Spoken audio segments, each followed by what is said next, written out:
Hello dear student, चलो online lecture में आपका स्वागत है। और आज के लेक्चर में हम अगला जो आर्टिकल है रेडॉक्स रिएक्शन टॉपिक का वो देखने वाले हैं। टॉपिक है अपना बैलेंसिंग ऑफ रेडॉक्स इक्वेशन। इसके पहले के लेक्चर में हमने ऑक्सीडेशन नंबर कैसे फाइंड आउट करना है और जो भी कंसेप्ट है वो एक्चुअल बता दी है। अभी इस टाइप के और इस आज के लेक्चर में हम थोड़ा सा डिफिकल्ट पार्ट और न्यूमेरिकली टाइप का पार्ट हम देख रहे हैं, जो रहेगा अभी बैलेंसिंग ऑफ रेडॉक्स रिएक्शन या रेडॉक्स इक्वेशन। रेडॉक्स इक्वेशन को हम दो अलग अलग मेथड से वहां पे बैलेंस कर सकते हैं। जैसे कि यहाँ पे पहला जो मेथड है वो रहेगा ऑक्सीडेशन नंबर मेथड, और जो दूसरा अगला जो मेथड है वो रहेगा आयन इलेक्ट्रॉन मेथड, या उसको हम हाफ रिएक्शन मेथड कहते हैं। तो आज के इस लेक्चर में हम रेडॉक्स रिएक्शन को बैलेंस करेंगे बाय ऑक्सीडेशन नंबर मेथड। तो इस टाइप का जो बैलेंसिंग होता है रेडॉक्स रिएक्शन का, वो बैलेंसिंग करते समय हमें कुछ स्टेप आपको याद रखनी है। एक्चुअली अभी तो स्टेप मैंने यहाँ पे नहीं लिखी है, मैं आपको सिर्फ स्टेप ओरली बताऊंगा, और जो हम न्यूमेरिकल या जो भी रेडॉक्स इक्वेशन हमें बैलेंस करना है वो बैलेंस करते समय आपको ओरली बता दूंगा, ठीक है। वो आपको याद रखने, और वो स्टेप अगर आपको याद है तो आप कोई भी रेडॉक्स रिएक्शन इस ऑक्सीडेशन नंबर मेथड से बैलेंस कर सकते हो। तो ठीक है, बैलेंसिंग का पार्ट हम देखेंगे। अभी बैलेंसिंग के लिए एक न्यूमेरिकल यानी कि एक रेडॉक्स इक्वेशन हमें लेना पड़ेगा। तो देखते हैं ऑक्सीडेशन नंबर मेथड से रेडॉक्स रिएक्शन बैलेंस कैसे करते हैं। तो बैलेंसिंग के लिए हम एक इक्वेशन यहाँ पे यूज करें, एक रिएक्शन लिए लें MnO4 minus in aqueous state plus SO3 2 minus in also aqueous state to give, वहां पे जो प्रोडक्ट फॉर्मेशन हो रहा है वो रहेगा MnO4 माइनस MnO4, यहाँ पे सिर्फ -2 या 2 माइनस प्लस SO4 2 माइनस, यानी कि सल्फेट के दो सल्फेट का आयंस, उस पे दो नेगेटिव चार्ज। इक्वेशन देखना है सबसे पहले, क्या बताया इक्वेशन में MnO4 minus okay in aqueous state plus SO3 2 minus in also aqueous state, then आगे दिया है प्रोडक्ट साइड में MnO4 2 minus plus SO4 2 minus. तो ये एक रेडॉक्स रिएक्शन है, और इस रेडॉक्स रिएक्शन को हमें क्या करना है, ऑक्सीडेशन नंबर मेथड से बैलेंस करना है। और ऑक्सीडेशन नंबर मेथड से बैलेंस करने के लिए कुछ स्टेप है जो मैं अभी आपको बताऊंगा। सबसे पहली स्टेप 1, और एक बात आपको याद रखना है, सपोज जो इक्वेशन हमें दिया है, सपोज उसके लिए न्यूमेरिकल रहेगा या तो फिर उसके लिए क्वेश्चन अराइज होगा balance the following redox equation by oxidation number method in acidic medium.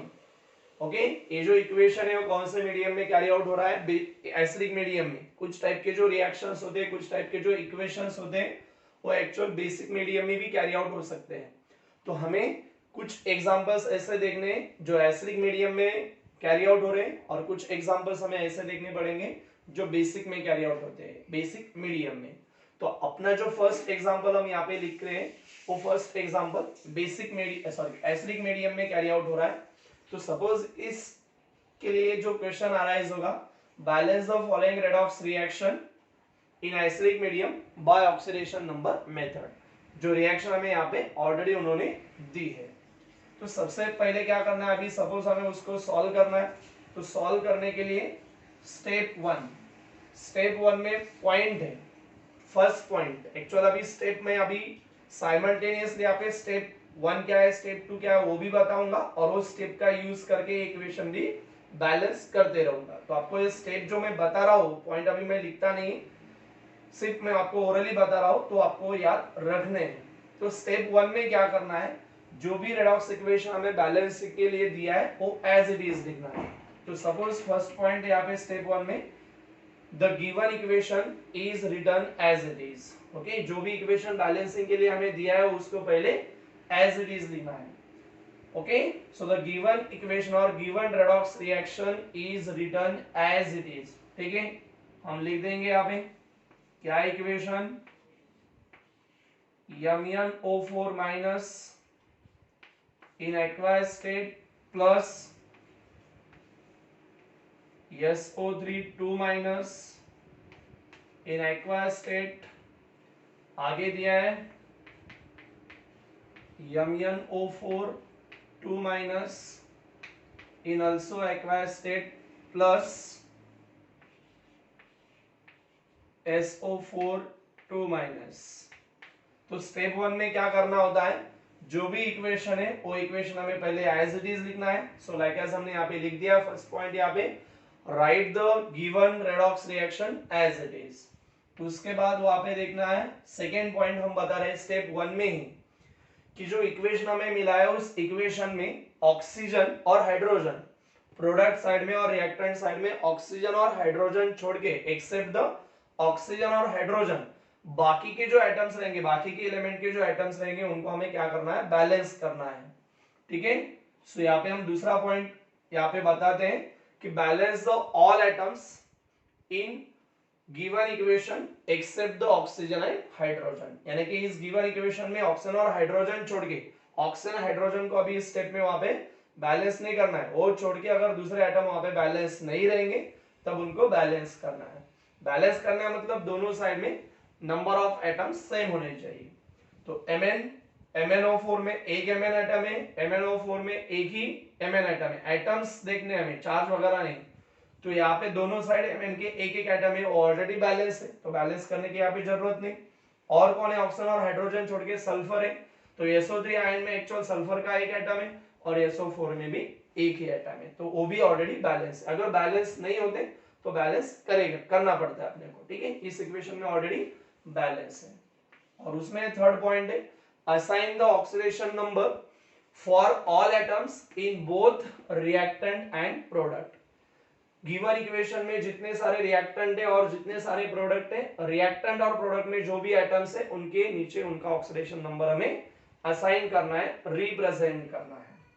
सो अभी ऑक्सीडेशन नंबर हम कैसे फाइंड आउट करते हैं, हमें पता है MnO4 माइनस, MnO4 माइनस का अगर हम देखेंगे तो MnO4 माइनस आयन में Mn का हमें पता नहीं है, तो X प्लस ऑक्सीजन का कितना होता है -2, ऐसे कितने ऑक्सीजन है वहां पे 4, तो -2 इंटू 4 कितना आएगा -8 डायरेक्टली। और इक्वल अगर न्यूट्रल मॉलिक्यूल होता तो हम यहाँ पे सब, न्यूट्रल मॉलिक्यूल में एक्चुअल क्या होती है, सब एटम के ऑक्सीडेशन नंबर की सम कितनी आती है 0, लेकिन यहाँ पे एक्चुअली न्यूट्रल मॉलिक्यूल नहीं, पॉलीएटॉमिक है, तो पॉलीएटॉमिक आयन में जितने सारे एटम्स रहेंगे उनके ऑक्सीडेशन नंबर की सम कितनी आती है, उस पे जितना चार्ज होता है उसके इक्वल, तो -1, तो x इक्वल टू कितना आएगा, ये -1, 8 को अगर उस साइड में भेज देते तो +8, यानी कि x इक्वल टू क्या मिलेगा +7। तो इसका मतलब ऑक्सीजन का तो हमें बाय रूल पता है कितना होता है एक ऑक्सीजन एटम का -2। हम किसी भी ऑक्सीडेशन नंबर जब हम मेंशन करते हैं, रिप्रेजेंट करते हैं, तो सिर्फ एक ही एटम के लिए रिप्रेजेंट करते हैं वहां पे, तो इसमें से हर एक ऑक्सीजन का कितना रहेगा -2। और वहां पे अगर हम देखते तो Mn का हमें पता नहीं था, लेकिन अगर हम ऐसे कैलकुलेट करेंगे तो समझ में आएगा, या डायरेक्टली आप कैलकुलेट कर सकते हो। अभी अच्छे से आपको समझ में आया, अगर नहीं समझ में आया तो पिछले जो वीडियो है ऑक्सीडेशन नंबर फाइंड आउट करने के वो आप और अच्छे से देखो, समझ लो। सो यहाँ पे कितना आएगा +7।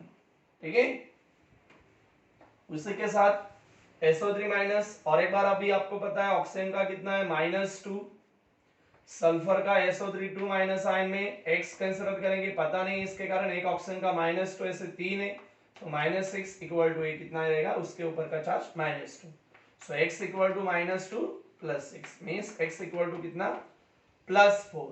तो यहाँ पे सल्फर का कितना रहेगा +4। ये स्टेप बहुत ही इंपॉर्टेंट है, जब तक आप ऑक्सीडेशन नंबर फाइंड आउट करते नहीं है तब तक वहां पे वो बैलेंस होने के लिए पॉसिबल नहीं है। और धीरे धीरे स्टेप वाइज देखना है, क्योंकि एक भी स्टेप में अगर थोड़ा सा गलत होता है तो आगे आपका जो बैलेंसिंग है वो बैलेंस होगा नहीं। तो धीरे से हर एक स्टेप थोड़े से अच्छे से देखना है, अच्छे से समझ लेना है और बाद में सॉल्व करना है। ठीक है, तो ऑक्सीजन यहाँ पे भी अगर हम देखेंगे तो ऑक्सीजन का कितना रहेगा -2, MnO4 2 माइनस है, Mn का पता नहीं है, सो प्लस x कंसीडर किया है, एक ऑक्सीजन का -2 ऐसे 4 है, तो टोटल मिला के कितने रहेंगे -8 इक्वल टू कितना -2, therefore x equal to -2 plus 8, तो कितना रहेगा +6, ठीक है। उसी तरह भी SO4 माइनस ऑक्सीजन का और एक बार कितना रहेगा -2, और सल्फर का कितना रहेगा, अभी सल्फेट आयन है, सल्फर का x ऑक्सीजन का -2 ऐसे 4 -8 -2, x इक्वल टू -2 8 इस साइड में हम भेज देंगे, सो x इक्वल टू कितना है +6, तो सल्फर का कितना मिलेगा हमें यहाँ पे +6। देखना है, बहुत इजी है, समझना है सिर्फ। सबसे पहले अपना जो न्यूमेरिकल है या अपना जो बैलेंसिंग का इक्वेशन है उसके लिए सपोज क्वेश्चन था, balance the following redox reaction by oxidation number method and the reaction is occur in acidic medium. Basic medium का हम बाद में देखेंगे, अभी सिर्फ एसिडिक मीडियम का देखो। तो सपोज वो सॉल्व करते समय क्या करना पड़ता है, स्टेप 1 सॉल्व करते समय पहला पॉइंट है right the given redox equation as it is. जो भी इक्वेशन हमें बैलेंस करना है उसको क्या करना है, पहले एज इट इज लिख लेना है, सो मैंने यहाँ पे लिख दिया है। सेकेंड पॉइंट है यहाँ पे balance the all atoms in equation other than oxygen and hydrogen या except oxygen and hydrogen, oxygen और हाइड्रोजन छोड़ के बाकी के एटम्स हमें यहाँ पे क्या करने हैं, बैलेंस करने हैं। तो ऑलरेडी इस इक्वेशन में बैलेंस है, अगर बैलेंस ऑलरेडी है तो करने की कोई जरूरत नहीं। और बाद में थर्ड नंबर का पॉइंट हमने बता दिया है कि assign the oxidation number for all atoms in both reactant and also product. Reactant और प्रोडक्ट जितने भी सारे वहां पे प्रेजेंट है उनमें जितने सारे एटम्स है हर एक एटम का ऑक्सीडेशन नंबर हमें क्या करना है, वहां पे असाइन करना है, रिप्रेजेंट करना है, ठीक है। ये हुआ पहले स्टेप 1। अभी उसके बाद स्टेप 2। पहले स्टेप 1 अच्छे से आप देख सकते हो, स्टेप 1 देखना है अच्छे से।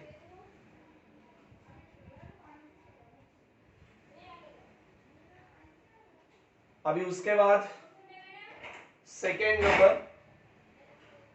नंबर की स्टेप हम सॉल्व करेंगे। तो सेकेंड नंबर के स्टेप में क्या करना है, फर्स्ट पॉइंट है identify the atoms that have change the oxidation number.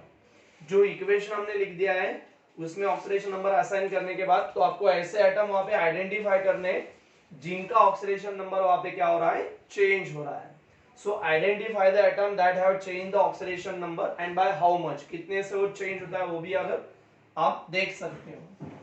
दूसरा पॉइंट है वहां पे draw the bracket to connect the atoms that are get oxidized. जो एटम जिसका ऑक्सीडेशन वहां पे हो रहा है उसको ब्रैकेट से क्या करना है, ड्रॉ करना है।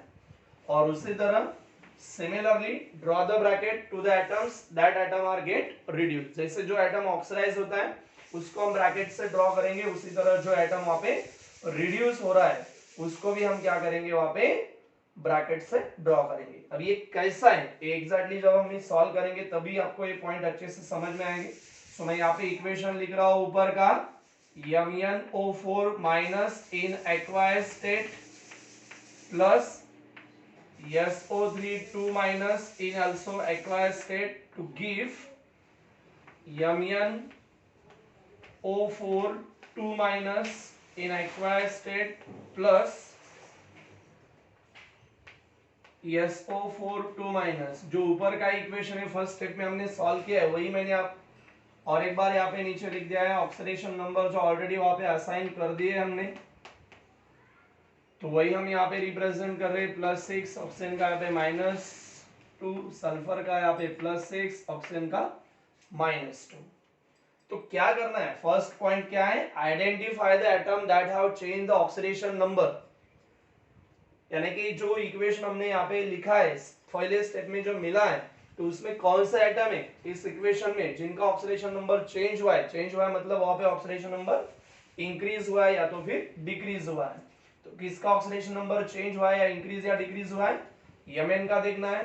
Mn का +7 था, कितना बन गया यहाँ पे +6 बन गया है, मतलब उसका ऑक्सीडेशन नंबर पहले से कम हुआ है, डिक्रीज हुआ है।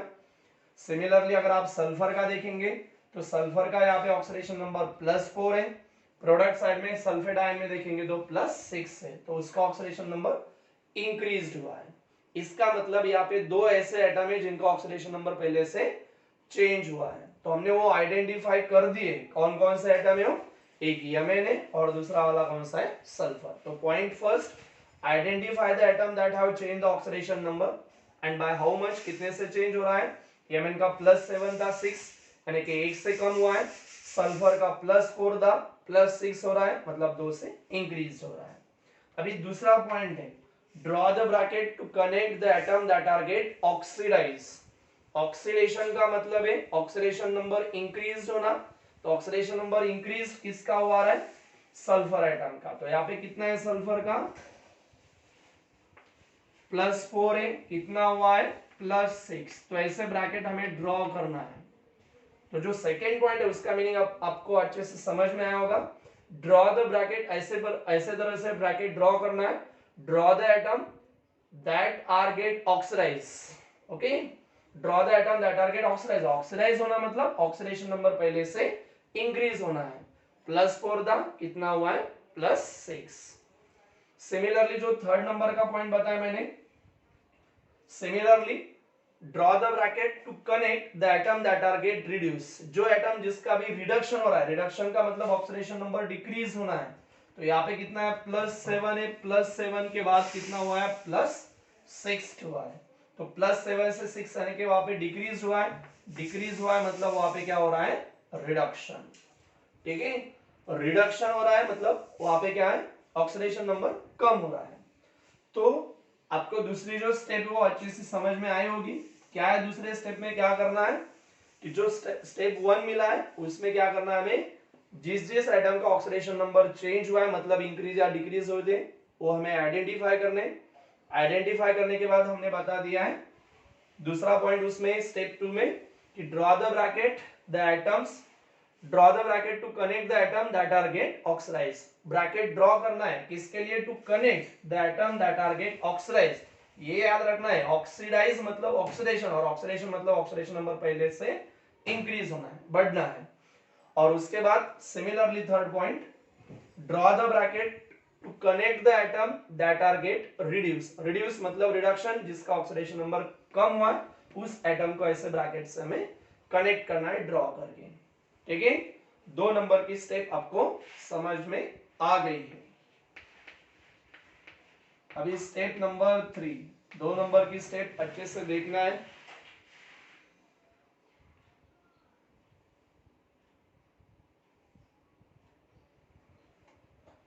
थर्ड नंबर की स्टेप है।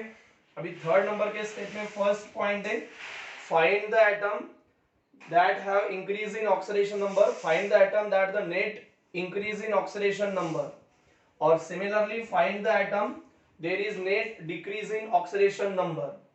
तो जैसे कि हमने यहाँ पे बताया था, पहला पॉइंट क्या करना है स्टेप 3 में, find the atom that have increase the oxidation number, कितने से इंक्रीज होता है वो फाइंड आउट करना है। तो इंक्रीज किसका हुआ है, सल्फर का। ये सल्फर एटम, सल्फर का रिएक्टेंट साइड में कितना था +4, यहाँ पे कितना बन गया है +6। तो वहां पे फाइंड आउट करना है, find the net increase in oxidation number. तो कितने से इंक्रीज हुआ है, INCRESCD इंक्रीज्ड बाय, कितने से इंक्रीज हुआ है 2 से। ओके, सिमिलरली दूसरा पॉइंट हमने बता दिया यहाँ पे, find the net decrease in oxidation number. तो नेट डिक्रीज किसका हुआ है, Mn का हुआ है। Mn कितना यहाँ पे +7, कितना बन गया यहाँ पे प्रोडक्ट साइड में +6। तो नेट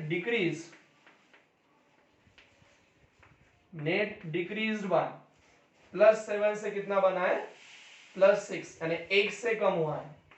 चार्ज मेंशन करना नहीं, आपको बाद में कंफ्यूजन हो सकता है, माइनस प्लस ये जो साइन है वो आप मत लिखो।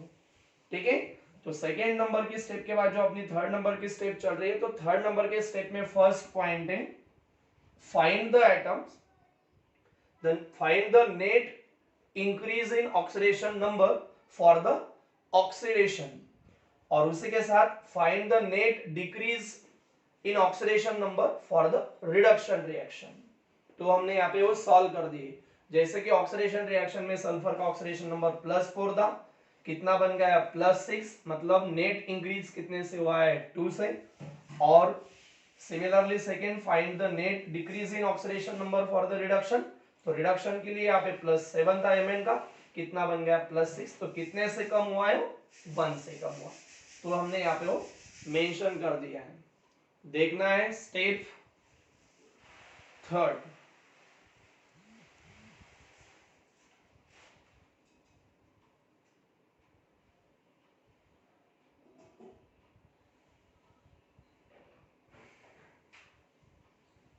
आ रहा है समझ में? ठीक है, अभी हम ऊपर लिखेंगे स्टेप नंबर 4।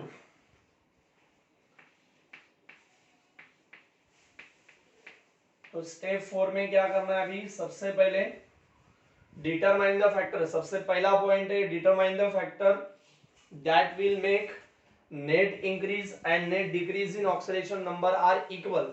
ऐसे कुछ फैक्टर, ऐसे कुछ नंबर्स हमें आइडेंटिफाई करने हैं, डिटरमाइन करने हैं, चूज करने हैं, जिनसे मल्टीप्लाई करने के बाद ऑक्सीडेशन नंबर यहाँ पे जितने से इंक्रीज होता है और जितने से डिक्रीज होता है वो इक्वल होने चाहिए। अगर हम यहाँ पे देखते हैं तो ऑक्सीडेशन नंबर 2 डिजिट्स यानी कि 2 से इंक्रीज हुआ है और ऑक्सीडेशन नंबर 1 से डिक्रीज हुआ है, तो यहाँ पे वो इक्वल नहीं है। तो इसको इक्वल करना है, तो इक्वल करने के लिए कुछ ऐसे फैक्टर या कुछ ऐसे नंबर हमें क्या करना है, डिटरमाइन करना है, चूज करना है। सो फर्स्ट पॉइंट स्टेप 4 में चूज द फैक्टर या determine the factors that will make net decrease and net increase in oxidation number are equal. और बाद में बताएं insert this factor in a given equation. और जो फैक्टर्स हमें मिलेंगे वो हमें क्या करना है, इस इक्वेशन में इंसर्ट करने, उसमें ऐड करने हैं। फैक्टर कोएफिशिएंट हम बोल सकते हैं। जैसे कि यहाँ पे अगर हम क्या करेंगे, अभी 2 है, उसको हम 1 से मल्टीप्लाई करेंगे तो कितने बनेंगे 2। चार्ज नेट इंक्रीज कितना बनेगा 2 ही रहेगा, लेकिन हमें इक्वल बनाना है इसलिए हम इसको क्या करेंगे 2 से मल्टीप्लाई करेंगे तो कितना बनेगा ये भी 2।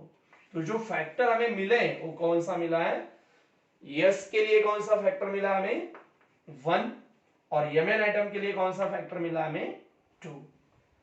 आ रहा है समझ में? इक्वेशन आपके सामने लिखा हुआ है।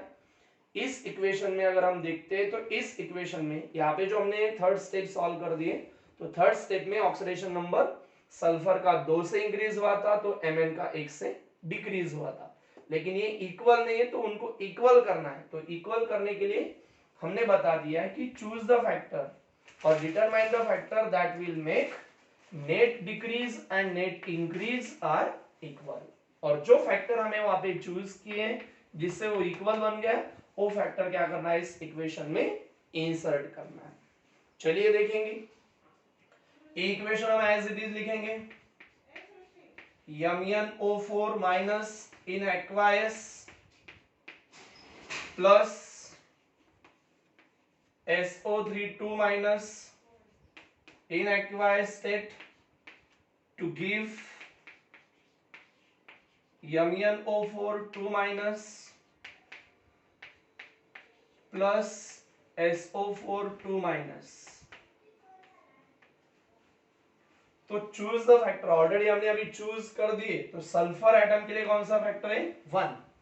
तो जहां जहां पे आपको रिएक्टेंट या प्रोडक्ट साइड में सल्फर दिखाई दे रहा है वहां से 1 फैक्टर, तो 1 मतलब 1 एक्चुअली, तो वहां पे 1 ऐड करने की जरूरत नहीं है।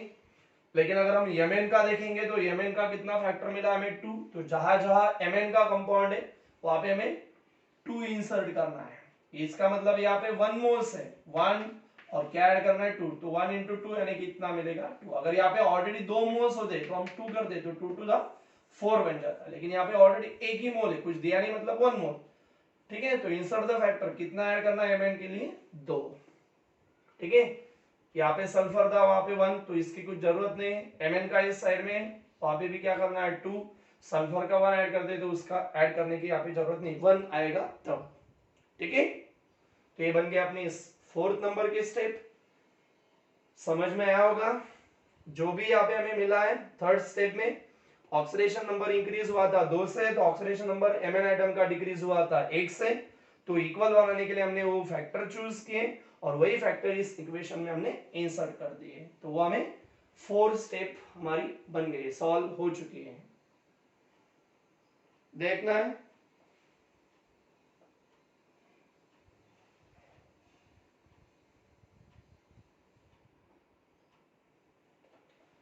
ठीक है।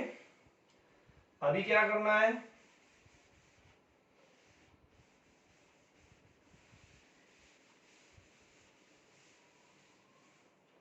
स्टेप नंबर 5,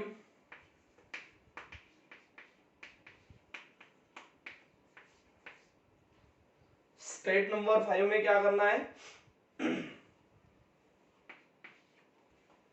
जो इक्वेशन अभी हमने सॉल्व कर दिया है उस इक्वेशन में हमें क्या करना है, ऑक्सीजन एंड हाइड्रोजन बैलेंस करने हैं। तो सबसे पहला पॉइंट है, जो इक्वेशन अभी मिला है स्टेप 4 में, तो उसको स्टेप 5 में कन्वर्ट करते समय, बैलेंस करते समय, अभी इस इक्वेशन में जो ऑक्सीजन एटम है और जो हाइड्रोजन एटम है उनको हमें बैलेंस करना है। तो पहला पॉइंट इसमें स्टेप 5 में, balance the oxygen atom by adding H2O to the less side of oxygen atom. जिस साइड में ऑक्सीजन एटम की नंबर कम होती है उस साइड में ऑक्सीजन बैलेंस करने के लिए हम क्या करते हैं, H2O ऐड करते हैं, वाटर मॉलिक्यूल ऐड करते हैं, 1 H2O for the 1 oxygen atom. अगर एक ऑक्सीजन एटम कम होगा तो 1 H2O आप क्या करना है, ऐड करना है, ठीक है। और उसी तरह दूसरा पॉइंट है, balance the hydrogen atom by adding H plus ion, hydrogen plus ion to the less side of hydrogen atom, ठीक है। अभी कैसा करेंगे, जब तक सॉल्व नहीं करेंगे तब तक ये समझ में नहीं आएगा। तो चलिए देखेंगे, ऊपर का पहले इक्वेशन हम एज इट इज लिखेंगे। क्या equation, 2MnO4 in aqueous state plus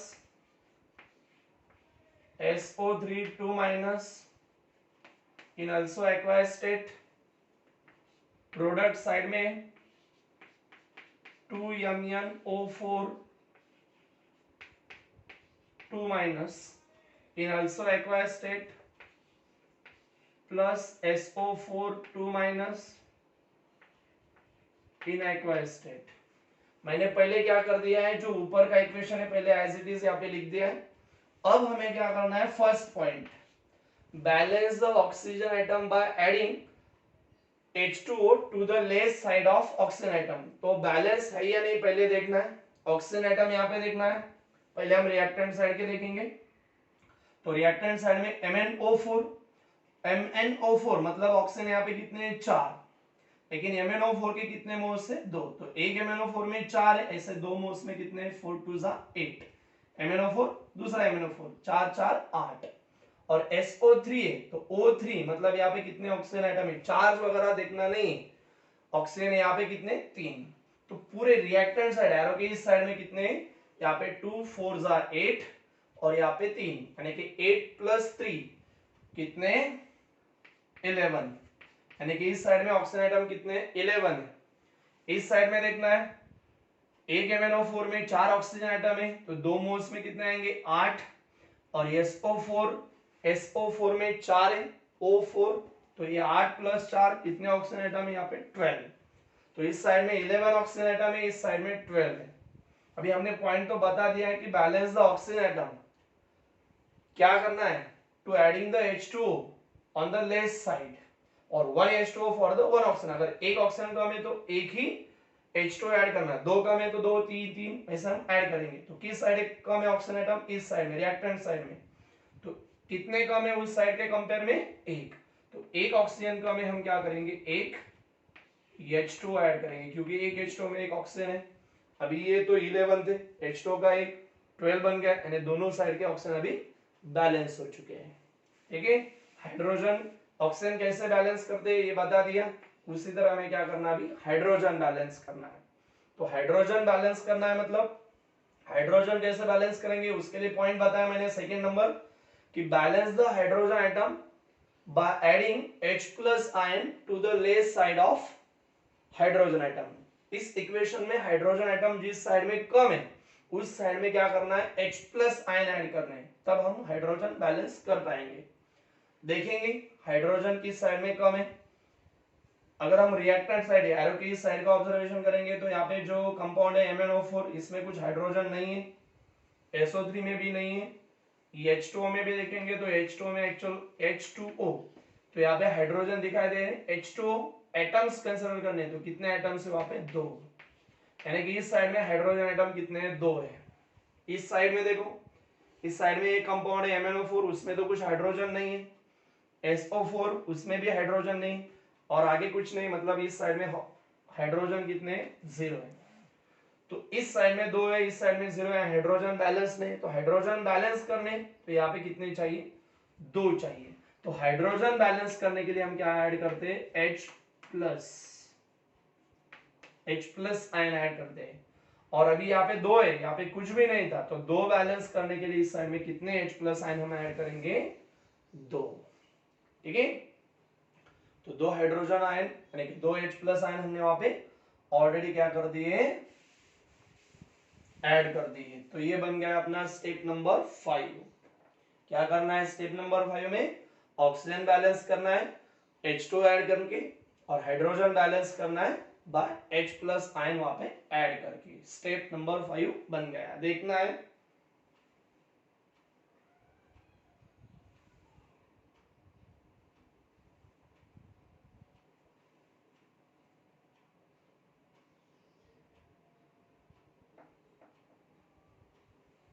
अभी उसके बाद स्टेप नंबर 6। स्टेप नंबर 6 में क्या करना है, चेक करना है इक्वेशन अभी बैलेंस बन गया है नहीं। अभी दोनों तरीके से देखना है, number of atoms and also charge. Charge से वो बैलेंस है और नंबर ऑफ एटम्स से वो बैलेंस है या नहीं, इसको पहले क्या करना है चेक करना है। So step number 6, check that the given redox equation or check that the given equation is balanced by both number of atoms और charges। वो both number of atoms से भी और charges से भी बैलेंस है या नहीं, वो पहले अभी हमें स्टेप नंबर 6 में चेक करना है। तो इसलिए हम क्या करेंगे, जो ऊपर के स्टेप में इक्वेशन मिला है उसको हम एज इट इज लिखेंगे, twice mole of MnO4। Actually जो चार्ज है वो बाकी रहेगा हमारा, MnO4 minus as it is लिख दिया हमने, MnO4 minus plus SO32 minus plus H2, product side में कौन है 2MnO4 2 minus plus SO4 2 minus ion plus 2H plus ion. ठीक है, इक्वेशन हमने लिख दिया है। सबसे पहले हम नंबर ऑफ एटम्स से बैलेंस है या नहीं वो देखेंगे। Mn का देखो, Mn एटम्स एरो के इस साइड में Mn एटम्स काउंट करने हैं। एक MnO4 में एक Mn एटम है, दूसरे MnO4 में और एक Mn एटम है, कितने 2 और है नहीं, यानी रिएक्टेंट साइड में Mn एटम कितने 2 है। और प्रोडक्ट साइड में देखना है, प्रोडक्ट साइड में यहाँ पे भी MnO4 2 माइनस है, ओके, और उसके 2 मोल से, मतलब एक मोल में एक दूसरा मोल में एक, यानी कि टोटल कितने एटम्स है 2। तो दोनों साइड में, रिएक्टेंट साइड में भी और प्रोडक्ट साइड में Mn के कितने एटम्स है 2 2। सल्फर का देखेंगे, यहाँ पे कोई सल्फर आइटम नहीं, यहाँ पे दिख रहा है SO32 माइनस, तो यहाँ पे एक सल्फर आइटम है और है नहीं, यानी रिएक्टेंट के पूरे साइड में सल्फर के कितने एटम्स है एक, इस साइड में SO4 यानी कि एक, दोनों साइड में भी सल्फर के कितने एटम्स है एक एक, सिमिलर है इक्वल है। ऑक्सीजन देखना है, और कौन सा एटम है उसमें ऑक्सीजन, कौन से भी आगे पीछे लिख सकते हो ऐसा कुछ नहीं, 4 2 8, यहाँ पे एक मोल में एक MnO4 में 4 ऑक्सीजन आइटम है, इससे कितने 4 2 8, 8 प्लस 3 कितने हुए 11, और H2O का एक कितने बन गए 12। रिएक्टेंट साइड में ऑक्सीजन आइटम 12, प्रोडक्ट साइड में 2 4 8, 8 प्लस SO4 के 4, 8 प्लस 4 12, यानी दोनों साइड में ऑक्सीजन आइटम कितने 12 12। हाइड्रोजन आइटम, हाइड्रोजन आइटम का देखना है, हाइड्रोजन आइटम यहाँ पे नहीं है, यहाँ पे नहीं है, यहाँ पे दिख रहा है, यानी कि एरो के इस साइड में H2 में कितने हाइड्रोजन है? 2। यहाँ पे अगर हम देखेंगे तो कितने? 2 है, यानी कि दोनों साइड में भी हाइड्रोजन एटम कैसे? 2 इक्वल है। तो यहां से तो समझ में आ रहा है कि इस इक्वेशन में reactant side and product side में हर एक एलिमेंट जो प्रेजेंट है उसमें उनके जो नंबर ऑफ एटम्स है वो इक्वल आ रहे हैं, सेम आ रहे हैं, मतलब वो नंबर ऑफ एटम्स से क्या है? बैलेंस है। अभी नंबर ऑफ एटम्स से तो बैलेंस है, अभी चार्ज से देखेंगे, चार्ज से वो बैलेंस है या नहीं। तो सबसे पहले अभी ऊपर का चार्ज देखना है, वो जो कंपाउंड रहेगा, मॉलिक्यूल रहेगा, पॉलीएटॉमिक आयन जो रहेगा उनका चार्ज देखना है। तो यहाँ पे अगर हम देखेंगे तो MnO4 माइनस पे एक निगेटिव चार्ज है, तो ऐसे कितने मोल्स है? 2। एक मोल्स पे एक निगेटिव है, दूसरे मोल पे और एक निगेटिव, यानी कि -1 और एक -1 -2। SO3 माइनस पे SO3 2 माइनस, उस पे भी -2 यानी कि -2, और H2O वो एक्चुअल न्यूट्रल है तो 0। सबकी जो एडिशन है -2 प्लस -2, यानी कि इस साइड में टोटल चार्ज अगर हम देखेंगे तो कितना आएगा? -4 आएगा। इस साइड का देखना है, MnO4, एक MnO4 पे कौन सा है? -2 है, ऐसे 2 मोल्स है, तो 2 मोल्स है मतलब दूसरे मोल पे भी कितना है? -2 है, यानी कि -2 कितना है? -4, और -2 है तो प्लस -2, यानी कि कितना बन जाएगा? -6। और ये यानी कि अगर हम माइनस चार्ज देखेंगे तो कितना है? एक MnO4 पे -2 है कि नहीं? ऐसे 2 MnO4 पे -4, ये और -2 -6। हाइड्रोजन, एक हाइड्रोजन पे एक H प्लस, यानी कि एक प्लस है, ऐसे 2 हाइड्रोजन पे +2, -6, टोटल -4 -6 है, और टोटल पॉजिटिव चार्ज +2 है। तो -6 + 4, सॉरी -6 + 2 -4। आप अगर यहाँ पे देखेंगे तो दोनों साइड में -4 जो टोटल चार्ज है वो कितना बन गया है? -4 तो इसका मतलब ऐसा है कि दोनों साइड का जो चार्ज है वो इक्वल आया है, इसका मतलब ये इक्वेशन चार्ज से बैलेंस है। So the given equation are balance by both number of atoms, जो नंबर ऑफ एटम्स है वो इक्वल है, यानी कि एटम्स में भी बैलेंस है, एंड चार्जेस, चार्जेस दोनों साइड के चार्ज इक्वल है, मतलब चार्जेस से भी वो बैलेंस है।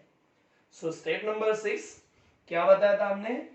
Check that the given equation is balanced by both number of atoms and charges. तो हमने बैलेंस उसको करके बताया, बैलेंस करके देखा है, तो हम यहाँ पे समझ गए कि वो चार्ज दोनों साइड में -4 चार्ज आ रहा है, मतलब चार्ज से वो बैलेंस है। उसी तरह नंबर ऑफ एटम्स अगर हम देखेंगे तो रिएक्टेंट एंड प्रोडक्ट साइड में हर एक एलिमेंट के एटम जो इक्वल आ रहे हैं, उसका मतलब वो एटम से भी बैलेंस है। तो हमने यहाँ पे बता दिया है कि the given equation is balanced by both number of atoms and charges. तो इस तरह से रेडॉक्स रिएक्शन का एक इक्वेशन हमने बैलेंस किया है बाय ऑक्सीडेशन नंबर मेथड, जो एसिडिक मीडियम में कैरी आउट हो रहा था। ठीक है, उसी तरह इस टाइप का जो न्यूमेरिकल है, इस टाइप का जो रेडॉक्स इक्वेशन का बैलेंसिंग का पार्ट है, वो हम आगे देखेंगे। अभी एक इक्वेशन, एक रिएक्शन हम बेसिक मीडियम की बैलेंस करेंगे, थोड़ी सी एक स्टेप उसमें एक्स्ट्रा किए, जो आगे के लेक्चर में हम देखेंगे। ठीक है।